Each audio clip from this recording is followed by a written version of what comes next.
Hello everyone, it's Natalie, and today I'll be flipping through 7 different Happy Planner layouts to help you find the perfect layout for school.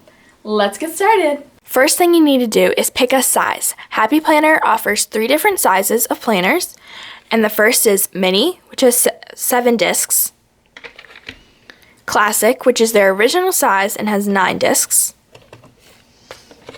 and Big, which is their biggest size, and it has 11 discs, and it can fit 11.5 or 8.5 by 11 paper. First is the Mini. It is good if you don't need a ton of space, and it's perfect for on the go to put in your purse.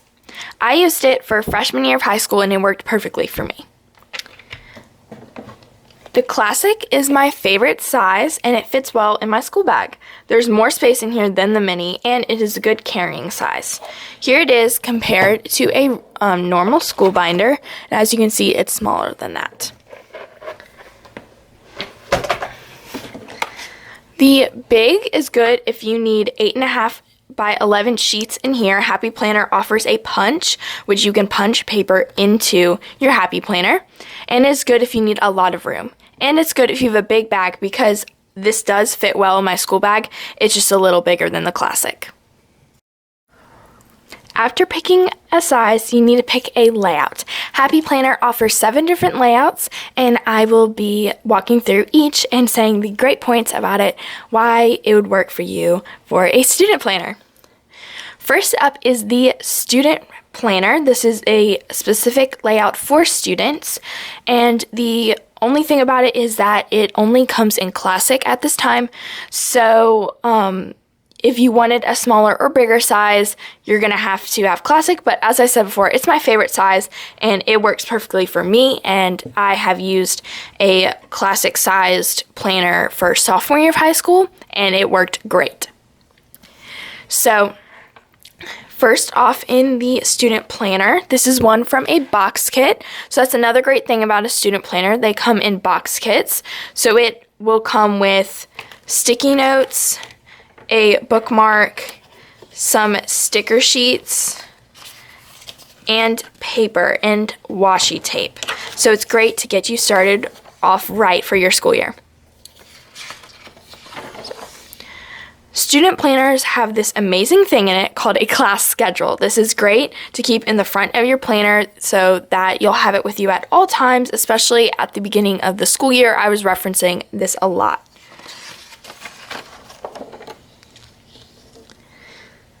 Next, it has these pre-planned pages. So it has August through July. For this upcoming school year, I am using this student planner, and I plan to write any days that I already know that I have off, such as Thanksgiving break, winter break, etc. And I plan on putting any tests or exams that are way in the future or reading assignments that are a month in advance that I get. There's a currently page and a dashboard.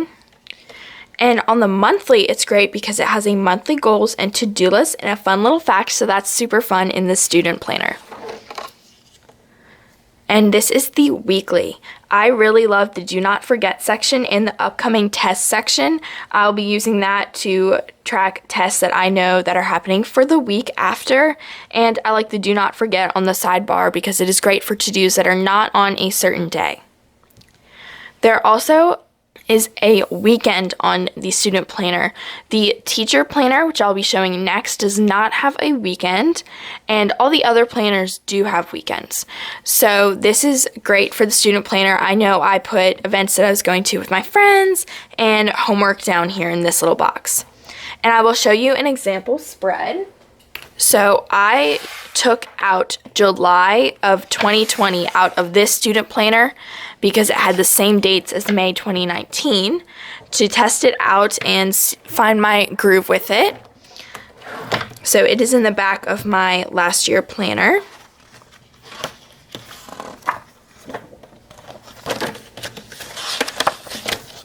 Here is an example spread. I put my classes down the side, so there are 7 boxes in here, and it's perfect for each class and an after-school section because I only take 6 classes. So each class I labeled, and then I used 2 highlighter marks to note tests and assignments, and then a little dot of yellow to mark homework to check off. I used this little section down here for weekend homework, and then I used this section right here for an upcoming test. I had a Spanish test, and then I didn't forget to clean my locker. So that wasn't for a specific day, but for any day that I could get to it. So I really love the student layout, and as I said, I'll be using it for this upcoming school year for junior year, and I'm very excited to use it. Okay, this is a perfect segue into the next layout, the teacher planner. I used this for sophomore year, as I said, and I really love this layout. It just worked great. So this planner does not come with a class schedule. I took it out of an old student planner. So because this is geared towards a teacher, there were substitute notes here.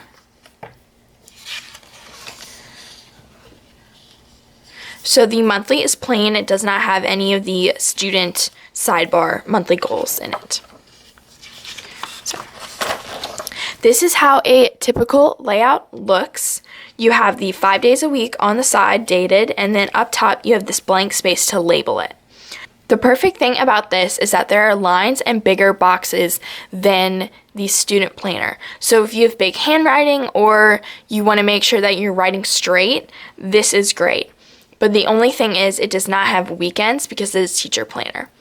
I just put school-related homework for the weekend in the Friday box because I don't do homework on Friday. I just save it for the weekend. And this has 7 class spaces. So I will show you an example spread. I labeled my classes on top, and then I wrote in the columns for each class, and I did the same labeling system with the highlighters as I did in the student planner. And this planner worked super well, and I really liked it. I'm just switching to the student planner so I can have weekends.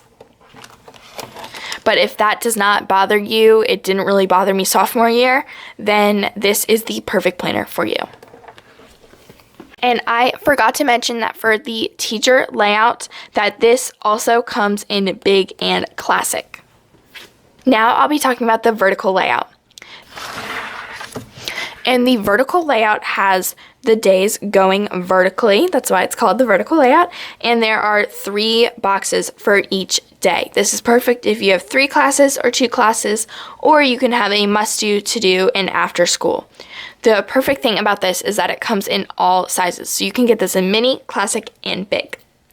And the sidebar is usually blank, but sometimes, depending on what planner you get, it has a to-do list. This is my favorite for out of school. I use this as my catch-all planner. And this would be perfect if you didn't have, this wouldn't work for me because I have 6 classes. But if you don't have that many, then this might work perfectly for you. Now I'll be talking about the line vertical layout. This is the same as the vertical layout, except it has lines. And so this is my big memory planner that I have in the lined vertical layout. And this one comes in all sizes as well, which is great. So let me show you. This is what a typical vertical or line vertical layout looks like. You have lines in where the other 2 boxes would be in the vertical layout, and then you have a shaded portion up top. This is great because in this color area you can have priorities or top assignments and tests up here, and then you can have your to-dos or class assignments such as homework down here. I really like this layout, but because of my 6 classes, I haven't given this one a try. I just use the student layout. But this is perfect if, again, you only have 2 major courses or 3 major courses, just kind of in that range. Now I'll be talking about the hourly layout. The hourly layout is in all sizes and is good if you have classes and schedules that fluctuate and depend on times. I do not own an hourly planner, but I downloaded some printables of it from Amanda Zampelli and from her website to try it out a couple Novembers ago. So this is the hourly layout. That one that's from the Happy Planner is very similar. It has 3 to-dos up top, and then it has your day on the bottom with the times to the left side. And again, I said this is good if you have classes and schedules that fluctuate. So I know that college courses may be at different times on different days, and it would be good if you could block out 8 to 10 is that course and color code it or something like that. And for regular high school classes, this might also work, but for me, I need more space than this. So again, this is great for college, I think, and good if you have classes that fluctuate. Now I'll be talking about the horizontal layout. I used this layout in this mini planner for freshman year of high school, and it worked perfectly. So let me flip to an empty, or try to find an empty spread. This is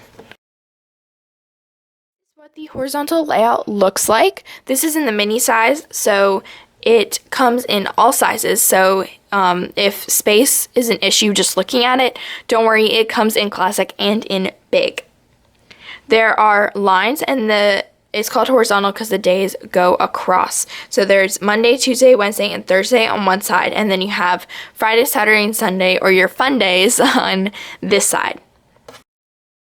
Here's an example spread. I divided each box into 2, into what I had that day and to-dos. And this is great if you want lines in your spread. And this comes in all sizes.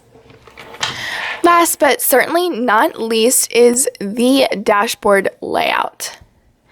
This comes in all sizes, and it is great because it has a dashboard on the side. So this is an extension pack that I got at Michael's. So this actually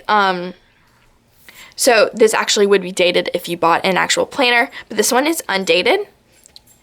So there are errands to buy, call/email, bills to pay, and focus on the side, and then you have your days of the week on the other side.